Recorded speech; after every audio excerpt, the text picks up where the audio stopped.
Je suis eurasienne et je vis dans le quartier parisien de Belleville, où la communauté chinoise est très présente. Je m'y suis fait agresser et j'ai assisté à une agression. Les deux événements, qui ont eu lieu en plein jour aux yeux de tous les passants, étaient clairement racistes. Des agressions racistes. En mars dernier, je me promenais tranquillement pas loin de chez moi lorsque deux hommes m'ont attaqué par surprise et m'ont projeté au sol. Je n'ai pas tout de suite compris ce qu'il m'arrivait.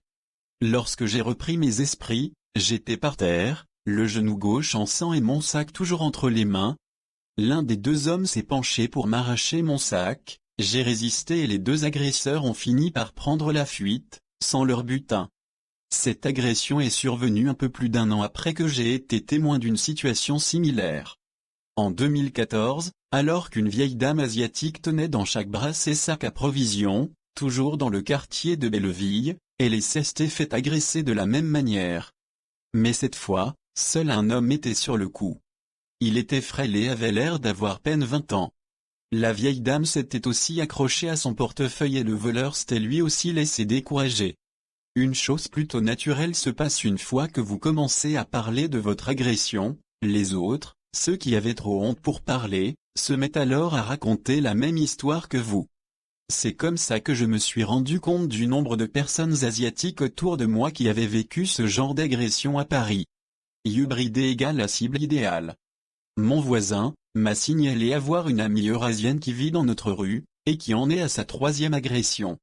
Une amie à moi, cheveux châtain roux aux yeux verts, qui n'est pas du tout asiatique, m'a également raconté qu'il y avait eu 7 agressions en l'espace d'un an, dans sa résidence à Aubervilliers, toutes dirigées contre des Chinois ou des Chinoises. La dernière en date ayant été dirigée contre une jeune femme chinoise pour lui voler son sac. Mon ami qui vit dans cette résidence? Rien ne lui est jamais arrivé. Normal, elle n'a pas le type asiate. Je dis asiate parce que finalement, les agresseurs nous mélangent tout. Chinois, vietnamiens, pour eux, c'est du pareil au même. Dans l'inconscient collectif, les Asiatiques sont tous Chinois et les Chinois se promènent tous avec des liasses de billets de banque dans leur portefeuille. Il suffit finalement d'avoir les yeux bridés pour être la cible idéale. C'est d'ailleurs là le problème, on ne peut pas changer de couleur de peau ou de trait. Pas besoin de porter une étoile jaune pour être persécuté. Nous, c'est écrit sur notre gueule. Nous n'avons pas du cash plein les poches. Le plus troublant, c'est de voir qu'aucune distinction n'est faite.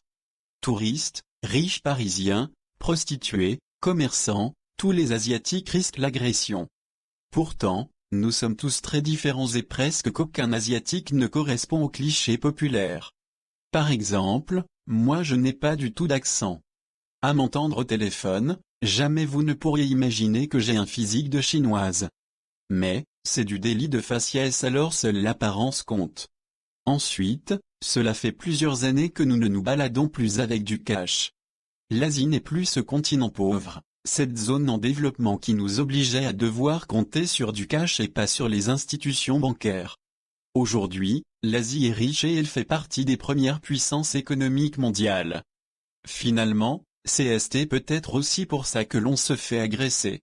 Les gens doivent imaginer qu'avec l'ascension économique que connaît le continent chinois, il suffit d'avoir les yeux bridés pour être richissime.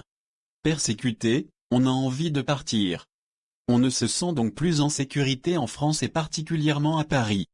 Moi qui voyage beaucoup, je peux vous dire que ce n'est pas du tout comme cela dans le reste de l'Europe. J'ai la nationalité britannique et je me sens bien plus en sécurité à Londres par exemple. L'Allemagne et l'Espagne sont également plus accueillants pour les Asiatiques.